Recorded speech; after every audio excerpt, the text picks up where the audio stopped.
Continue हमारी इसी session को कंटिन्यू रख रहे हैं। लास्ट जो वीडियो थी उसमें हमने टोटल इंटरनल रिफ्लेक्शन को किया है। नाउ हम डिफरेंट और प्रॉब्लम्स को लेते हैं। फर्स्ट प्रॉब्लम क्या थी हमारे पास? Now relative refractive index. अब यहाँ पर दिक्कत आ रखी है बच्चों को कि रिलेटिव रिफ्रैक्टिव इंडेक्स और एब्सोल्यूट रिफ्रैक्टिव इंडेक्स में क्या डिफरेंस है। ठीक है, तो सबसे पहले हम बात करते हैं एब्सोल्यूट की, उसी के बाद में आऊंगी absolute refractive index. Okay, now अगर हमारे पास, हमें पता है कि हमारा n का फॉर्मूला था ये, n is equal to c by v, that is speed of light in vacuum या air to the speed of light in medium, तो जब हम इस टाइप से लेते हैं कि हमारा speed of light in vacuum to the speed of light in medium, तो उस केस में हमारे पास जो n की वैल्यू आती है that is your absolute refractive index. यानी यहाँ पर जो स्पीड ऑफ लाइट है मीडियम की, वो हम ले रहे हैं किसके? Speed of light in vacuum के रिस्पेक्ट में। तो यहाँ अगर मैं देखूं, एग्जांपल मैंने आपको बताया कि n ऑफ वाटर, ठीक है, n ऑफ ग्लास हमारे पास 1.5 और 1.33, ये आपका फिक्स है क्योंकि इन दोनों को ही जो हमारा NW है और NG है, यहाँ पर हम दोनों ने ही विद रिस्पेक्ट टू एयर और वैक्यूम लिया है। तो जब हमारी स्पीड ऑफ लाइट किसी मीडियम की विद रिस्पेक्ट टू एयर और वैक्यूम हो, तो that is your absolute refractive index. यानी कि यहाँ पर n वाटर और n ग्लास का यहाँ पर क्या है? n, इस तरीके से हमारा एब्सोल्यूट रिफ्रैक्टिव इंडेक्स है। लेकिन रिलेटिव रिफ्रैक्टिव इंडेक्स की जब मैं बात करती हूँ, तो आप रिलेटिव रिफ्रैक्टिव इंडेक्स को किस में बोले? अकेला n1 आ जाता है, दैट इज एब्सोल्यूट। अकेला n2 आ जाता है, ये भी आपका एब्सोल्यूट रिफ्रैक्टिव इंडेक्स है भाई। मीडियम 1 का रिफ्रैक्टिव इंडेक्स, मीडियम 2 का रिफ्रैक्टिव इंडेक्स। लेकिन अगर मैं इसको इस तरीके से लिख देती हूँ, तो ये आपका बन चुका है रिलेटिव। ये आपका क्या बन चुका? आपका रिलेटिव रिफ्रैक्टिव इंडेक्स। तो हम इसको कैसे लिखेंगे? इसको बोलते कैसे? देखो, पास वाले को आप कंसिडर करोगे refractive index of 1 with respect to 2, refractive index of 1 with respect to 2, आपको इस तरीके से लिखना है। ठीक है, अब यहाँ से देखो ध्यान से, n1 की वैल्यू क्या होगी? c बाई v1, n2 की वैल्यू क्या होगी? c by v2। तो ये हमारे पास बन गया c बाई v1 और v2 बाई c, ये कैंसिल। तो n1 2, n1 by n2, v2 by v1, आपका ये कंप्लीट फॉर्मूला बन चुका है। तो यहाँ पर ये क्या हुआ? Refractive index of 1 with respect to 2, हमारे पास हो गया refractive index of 1 with respect to 2। तो यहाँ पर क्या हो जाएगी? इस केस में नाउ हमारे पास क्या होगा? यहाँ पर एब्सोल्यूट में क्या था? वेलोसिटी यानी speed of light in medium with respect to air और वैक्यूम। लेकिन रिलेटिव रिफ्रैक्टिव इंडेक्स में क्या होता है? Speed of light in medium 1 with respect to medium 2। तो इस तरीके से हमारे पास क्या आ जाएगा? Relative refractive index. तो ये आपका क्या हो गया? Relative refractive index. तो अब आप इसको और ध्यान से देखोगे, जैसे n1 और n2 था, ठीक है, इसको मैंने n12 लिखा है, तो इसी तरीके से मैं n21 भी लिख सकती हूँ। इसका मतलब क्या होगा? Refractive index of 2 with respect to 1, n2 by n1। ठीक है, ये आपका क्या आ चुका है? Relative refractive index. इसका मैं एक और एग्जांपल ले सकती हूँ। जैसे आपको पता है कि आपका वाटर का 1.33 और 4/3 और ग्लास का 3/2, ये आपका है। ठीक है, ये है एब्सोल्यूट रिफ्रैक्टिव इंडेक्स। यहाँ पर भी 1.5 है, यहाँ पर भी 1.33 है, डायमंड का और ज़्यादा हो जाएगा। इस तरीके से हम क्या देखते हैं कि एब्सोल्यूट का जो रिफ्रैक्टिव इंडेक्स है, एब्सोल्यूट का जो रिफ्रैक्टिव इंडेक्स है is always greater than 1। Now हम बात करते हैं रिलेटिव की। यहाँ मैंने क्वेश्चन दे दिया, find relative refractive index of glass with respect to water, of glass with respect to water।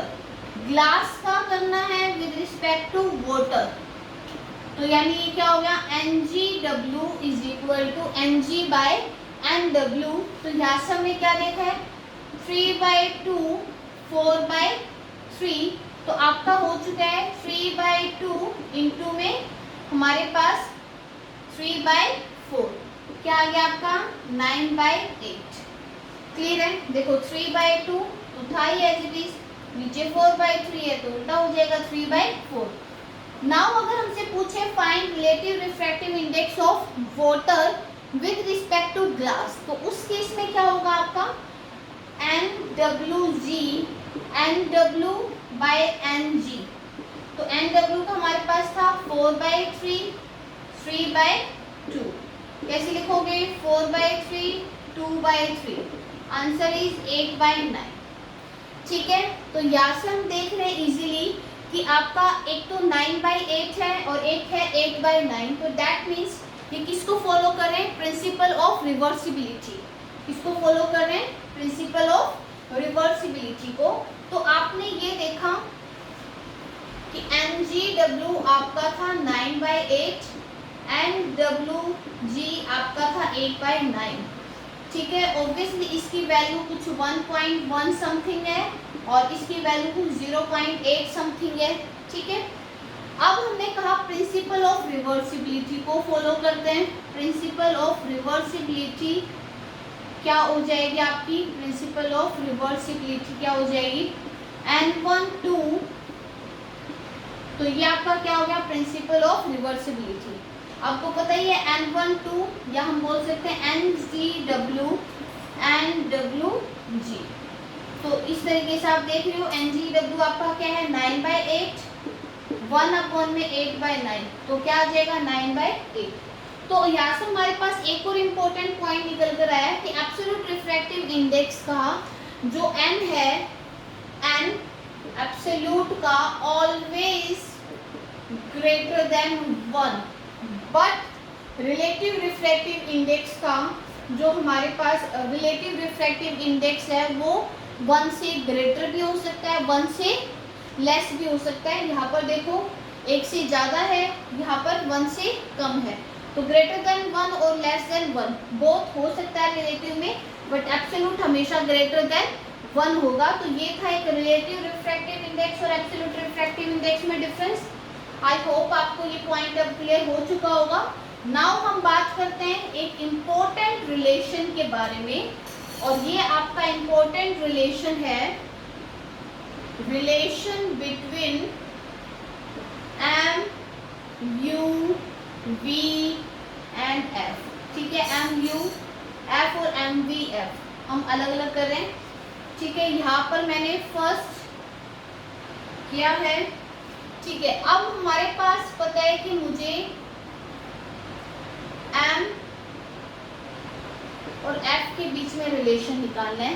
तो हमें यहाँ पर क्या देख रहे हैं कि हमें लेंस फॉर्मूला गिवन है। हमें क्या गिवन है, लेंस फॉर्मूला।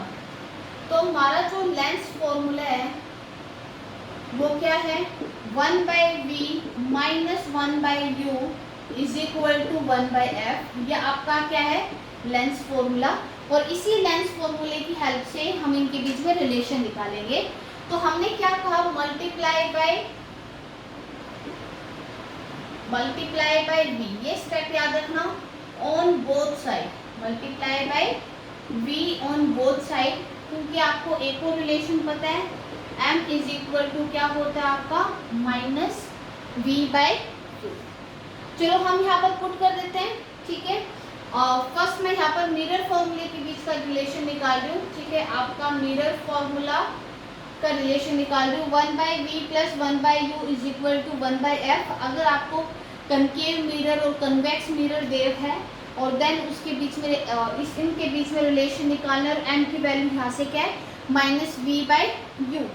सिमिलरली आप लेंथ फॉर्मूला का यूज करके m is equal to V by U का यूज करके इसी के रिलेशन निकाल सकते हो। Multiply by v on both side, तो v by v plus v by u v by f, v by v is your 1, ठीक है। यहाँ से देखो v बाय u क्या था, m था, तो हमारे पास m क्या है, माइनस v बाई यू, तो अकेला v बाई यू क्या हो जाएगा, minus m v by f, ठीक है। अब आपको यहाँ से साफ पता चल रहा है m और v और f के बीच में आपको रिलेशन निकालना है, तो यहाँ से हम इस तरीके से निकाल देते हैं, 1 minus m is equal to v by F. तो नेक्स्ट स्टेप क्या होगा, m को उधर ले जाइए, इसको इधर ले आते हैं, 1 minus v by F is equal to m। तो नाउ हम क्या ले लेते हैं यहाँ से, एलसीएम। आप एलसीएम ले लो, नीचे आपका क्या हो जाएगा, f minus v is equal to m। तो ये आपका क्या आ चुका है, m v और f का रिलेशन आ चुका है। सिमिलरली आप यहाँ से m u और f का रिलेशन निकालोगे, सेम हमने मिरर फॉर्मूला लिया है। अब हम क्या करेंगे, multiply by u on both side, ठीक है। अब हम क्या करेंगे, u को मल्टीप्लाई करेंगे, तो कर दो u by v plus u by u is equal to u by f। u by v को हम एक बार एज इट इज रख रहे हैं, okay, plus 1 u by f, clear है। यहाँ से देखो हमारे पास v बाय u किसके इक्वल था, माइनस m के इक्वल था, तो u बाय v आपका किसके इक्वल हो जाएगा, माइनस 1 बाय m, क्लियर है। तो यहाँ से हमने लिख दिया minus 1 by m plus 1 u by f, ठीक है। या आप डायरेक्ट ऐसे भी कर सकते हो, इसको एज इट इज रखा u बाय v प्लस 1 को उधर ले जाओ, क्या आ जाएगा, माइनस 1, ठीक है। क्या हो गया आपका, माइनस 1 हो गया, तो u माइनस f अपॉन में f, क्लियर है। नाउ इसका रिवर्स कर दो, तो इसका reverse v by U is equal to हो जाएगा f u minus f, clear है। v by U is equal to f u minus f। Now m हमारे पास क्या है, माइनस v बाई यू है, तो यहाँ पर हम क्या कर देंगे, नेगेटिव, इस साइड भी नेगेटिव और इस साइड भी नेगेटिव, तो ये बनकर आ गया आपका m, क्लियर है। और ये हमारे पास, इसको हम इस तरीके से लिख सकते हैं, और ये आपका क्या आ चुका है, m की वैल्यू आ चुकी है in terms of u f। तो इन दोनों केस में हमने देखो मैग्निफिकेशन के फॉर्मूला निकाला है, ये v और f के बीच का रिलेशन है, और यहाँ पर m u और f के बीच का रिलेशन है। तो आप इजीली देख पा रहे हो कि हमारे पास कि ये एक रिलेशन गिवन है, ओके। यहाँ से हमारे पास m is equal to f upon में f माइनस यू। मैं इसको एक बार दोबारा से, ये वाला जो पार्ट है इसको दोबारा अच्छे से बता रही हूँ, आप स्टेप बाय स्टेप देखते हुए जाना, ठीक है। इजी है, कुछ नहीं है, आपको m u और f के बीच का रिलेशन निकालना है, और इसको स्टेप बाय स्टेप देखते जाओ। तो हमारे पास हमने बताया m u और f, साथ में मैं बता रही हूँ mirror formula, 1 by V plus 1 by U is equal to 1 by F. आपको m चाहिए ना, और m आपको कैसे मिलेगा, v बाई यू, ठीक है। अगर आपका v बाई यू होगा तो आपको क्या मिल जाएगा, m मिल जाएगा। तो यहाँ पर आपको v बाई यू बनाना है, ठीक है, किसी भी तरीके से क्या बनाना है, v बाई यू। तो आप इस केस में हम क्या करेंगे,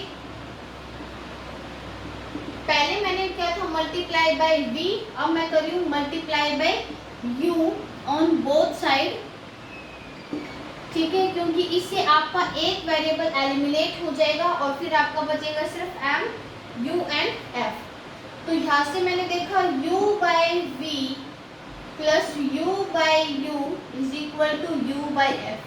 फर्स्ट स्टेप समझ में आ गया है, u से मल्टीप्लाई करो, u by v plus u by u is equal to u by f। Now u by v को आपने एज इट इज रखा, u बाई u क्या हो जाता है, 1 u बाई f। क्लियर है?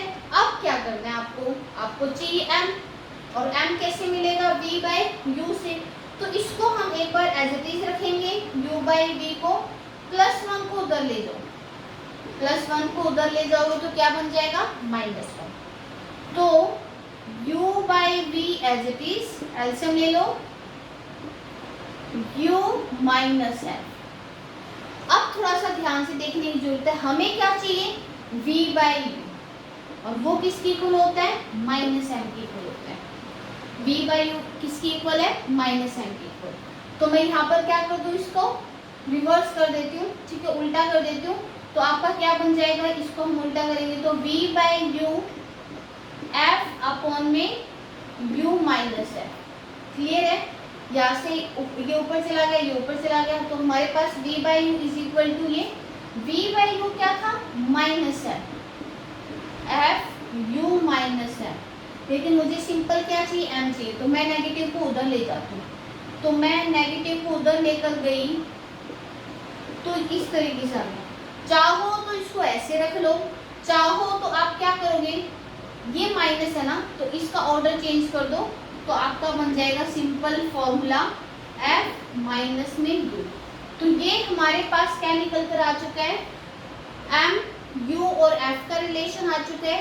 सिमिलरली हमारे पास किसका आ चुका था? v का। ये है मिरर की टर्म्स में, अगर हमें concave mirror, convex mirror given है, ठीक है, आपको m दे रखा है, f दे रखा है, और डायरेक्ट u की वैल्यू निकालनी है, तो आप इस तरीके से इसको निकाल सकते हो। तो हमने यहाँ पर क्या देखा है कि ये जो फॉर्मूला है ना, ये आपका जो फॉर्मूला है ये बहुत ज़्यादा इम्पोर्टेंट है। शॉर्ट हम बोले शॉर्ट नोट्स में, ठीक है, कि ये शॉर्टकट में हमारे पास डायरेक्ट निकाल कर दे देते हैं। तो ये हमारे एनटीएससी पर्पज से काफ़ी इम्पोर्टेंट फॉर्मूला है कि आपको कोई न्यूमेरिकल दे दिया है, ठीक है, और आपको डायरेक्ट इसको निकालना है, तो उस पर्पज से ये आपका काफ़ी इम्पोर्टेंट फॉर्मूला है। चलो अब मैं हमारे पास देखते हैं कि क्या क्या आया था। ओके, एक तो हमारा रिलेशन है ये f माइनस में u, ठीक है, और दूसरा रिलेशन आपका क्या निकल कर आया था? अगर आप इसको देखोगे m f माइनस में v अपॉन में f, आई थिंक ये था आपका। तो नाउ हमने क्या निकालना है? आपको एक इक्वेशन गिवन है, एक concave lens of focal length f, ठीक है, क्या दे रखा है? कनकेव लेंस, कनकेव लेंस है, कनकेव लेंस है आपका, और उसकी फोकल लेंथ दे रखी f, forms an image which is n times the size of object। तो hi आपको क्या दे रखा है? ये गिवन है कि forms a concave lens of focal length f forms an image which is n times the size of the object। The distance of the object from the lens is, the distance of the object from the lens is, you find out करेंगे। f यहाँ से देखो हमारे पास hi upon में x node क्या आ जाता है आपका? n यानी कि मैग्निफिकेशन। तो आपको m दे रखा है, u दे रखा है, और क्या दे रखा है? f दे रखा है। तो आपको यहाँ से क्या निकालना है? उनके बीच का रिलेशन निकालना है। निकाल कर देख लेना, इसका आंसर आएगा आपका 1 माइनस में n, तो u की वैल्यू आपकी ये निकल कर आएगी, ठीक है, इसको सॉल्व करके देखना। और दूसरी बात, कनकेव लेंस है, तो आप इसको सॉल्व करते टाइम ध्यान से रखना, एक तो आप ये फॉर्मूला यूज करोगे और दूसरा आप ये फॉर्मूला यूज करोगे, तो इन दोनों फॉर्मूला को यूज करते हुए आपको ये निकालना है। क्लियर? नाउ हम एक और सिंपल से क्वेश्चंस की बात करते हैं, ठीक है। तो हमारे पास एक क्वेश्चन आया था, एक बच्चे ने क्वेश्चन दिया हुआ था, ये बहुत ही इजी क्वेश्चन है कि ये n1 की वैल्यू आपको दे रखी है 1.7, n2 की वैल्यू दे रखी है 1.6, एक इस तरीके से आपका, ठीक है, एक आपका इस तरीके से जाकर ऐसे है, एक आपका इस तरीके से है, ओके, और फोर्थ आपको दे रखा है इस तरीके से, और this 1 2 3 4, okay. Which of the following, इनमें से कौन सा पॉसिबल पाथ है, इनमें से आपको ये बताना है कि कौन सा पॉसिबल पाथ है, ठीक है। जब लाइट कैसे जा रही है फ्रॉम n1 से n2। अब ध्यान से देखो, n1 की वैल्यू है 1.7, n1 की वैल्यू क्या है 1.7, ओके, और n2 की वैल्यू क्या है 1.6। तो हम यहाँ पर देख रहे हैं 1.7 यानी डेंसर, क्योंकि हमारे पास ये 1.6 है और ये आपका क्या है 1.7 है, तो ये आपका क्या है डेंसर और वो आपका क्या है रेयर, ठीक है। तो इस तरीके से हम क्या देख सकते हैं कि ये डेंसर से लाइट कैसे जा रही है रेयर, डेंसर टू रेयर जा रही है। तो आपको पता है कि जब भी हायर रिफ्रैक्टिव इंडेक्स से लोअर रिफ्रैक्टिव इंडेक्स जाते हैं, यानी कि डेंसर टू रेयर जाती है, तो अवे फ्रॉम दी नॉर्मल, ठीक है।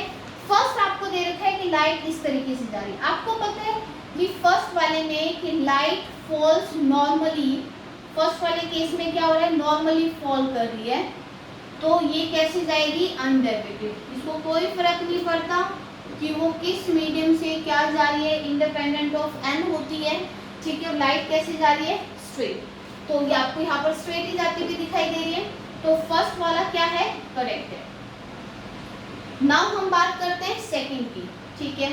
अब सेकंड में आप देखोगे कि जो हमारी लाइट है वो ऑब्लिकली फॉल कर रही है, ठीक है, ऑब्लिकली फॉल कर रही है, तो ये आपका आई और ये क्या हो गया आर। तो यहाँ पर आपको पता है कि जब लाइट डेंसर टू रेयर जाती है तो कैसे जाएगी away from the normal, away from the normal. तो ये भी आपका सही है, देखो यहाँ पर एंगल आर की वैल्यू एंगल आई से ज्यादा है, तो ये अवे फ्रॉम दी नॉर्मल जा रही है, तो दैट मीन्स सेकंड भी क्या है करेक्ट है, ठीक है। अब आप इसकी बात करोगे थर्ड की, थर्ड में आप क्या देख रहे हो कि लाइट इस तरीके से जा रही है, अनडेविएटेड ही जा रही है, स्ट्रेट जा रही है, लेकिन इस तरीके से जा रही है।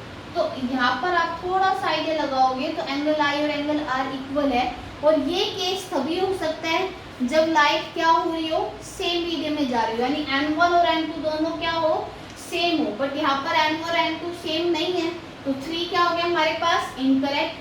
फोर्थ का आप देख रहे हो कि लाइट जब डेंसर से रेयर जाती है तो ये बैंड हो रखी है टुवर्ड्स द नॉर्मल, ये तो नहीं होता है, ये केस तभी है जब लाइट रेयर टू डेंसर जाती है, तो ये वाला आपका करेक्ट, ये पॉसिबल पाथ है, बट ये नहीं है। तो आपका पॉसिबल पाथ क्या है 1 and 2, तो ये आपका पॉसिबल पाथ है। तो ये आपके कुछ क्वेश्चंस थे, मैं एक होमवर्क दे देती हूँ, ठीक है, इसको सॉल्व करना घर जाकर अच्छे से। तो हमारे पास लास्ट क्वेश्चन है ये, एक candle flame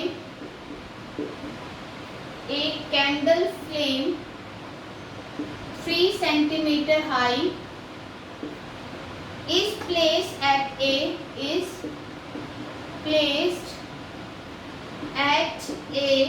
distance of 3 meters from a wall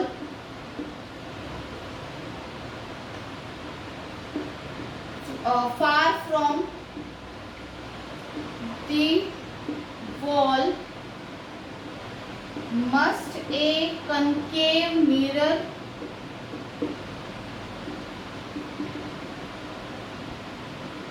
be placed in order that it may forms an image of the flame 9 centimeter high on the wall, ठीक है। आपका ये क्वेश्चन दे रखा है, तो नाउ अब आप क्या देख रहे हो यहाँ से, ऑप्शन आपका है 450 सेंटीमीटर, 150 सेंटीमीटर, सी ऑप्शन है 2 to 5 centimetre and D 300 centimetre. तो ये आपका होमवर्क है, इसको क्वेश्चन को करना है। Thank you.